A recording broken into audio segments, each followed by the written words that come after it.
E.T., I've been thinking that all of our guests look so great, probably because they're using the Vega products one way or another.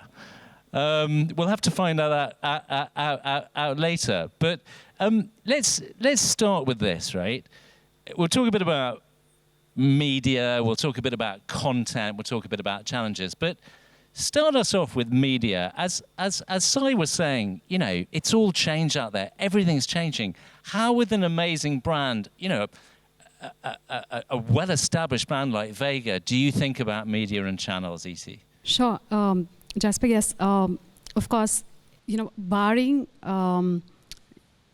content, barring, I must say that, you know, at every step of the consumer journey, everything is changing, right? Even at Vega, we've kind of transformed our media strategy, and, you know, the cross-platform digital approach is what works, right? Beyond just giving a lot of savings, right, which is, say, a minimum of 20%, depending upon what industry and category we're talking about.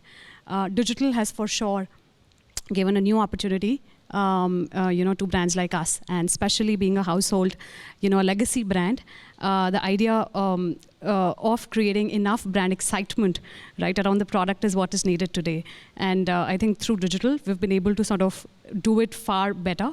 And we've been able to tap on a lot of opportunities to kind of look at creative cohorts, as we call it, which are like absolutely digital savvy consumers. We've literally changed our whole way we operate media internally. Okay, so you're anywhere and everywhere, but in the end, right, we all know this, compelling content is king. Tell us how, with the, you know, with the 2023 version of Vega, how do you think about content, E.T.? So I think the core philosophy and the way we see content being created is it works on three pillars, literally, right? So whether it's in, I would say 3 E's. So entertainment, education, and empathy. I think that's what consumers and audience look for.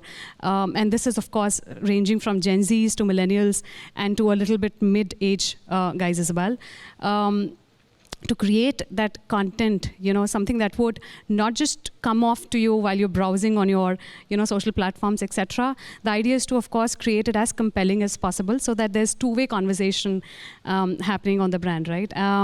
Especially with beauty as a category. 33% of the beauty consumers, right, has been quoted by one of the largest e-commerce players in India, are loyal to one brand. So there lies an opportunity wherein you're able to sort of add value to their funnel, to what they're searching for, and help them discover the right products and the right experiences. So as a brand, of course, today brand is not what, you know, you're speaking of yourself. It's what consumers are speaking of you on the social. And whether it's reviews, whether it's ratings, right? Or whether it is curating or creating the content. Truly, I think the world has changed, and the snackable short format content is what works maximum, whether it was Instagram Reels or now YouTube Shorts. And honestly, brands have a lot to learn and evolve further. Okay, so E.T., as you say, content is really conversation, right? There's no point at going one way. It's very rich if it goes both ways. When you think about your communities, right, your consumer communities, give us example or one example of how you go about getting conversations going with a particular community. So for example, we have something called Vega Grooming Talks. We call it VGT. The idea is to kind of engage with not just the influencers, top creators, but also, say, for example, a derma, right, a dermatologist who kind of comes in, gives live masterclasses, etc., to the consumers to be able to tell them and educate them with the right usage of the product and the application, right? So, like I said, I think our commitment is to not change or transform people with this whole beauty, appliances, and so on and so forth. We want to empower them, right? So that we can further de-seasonalize and contemporize DIY and GIY, as we call it, which is groom it yourself. So you're a kind of trusted navigator who helps the person to understand beauty as much as you are a provider of products. Absolutely.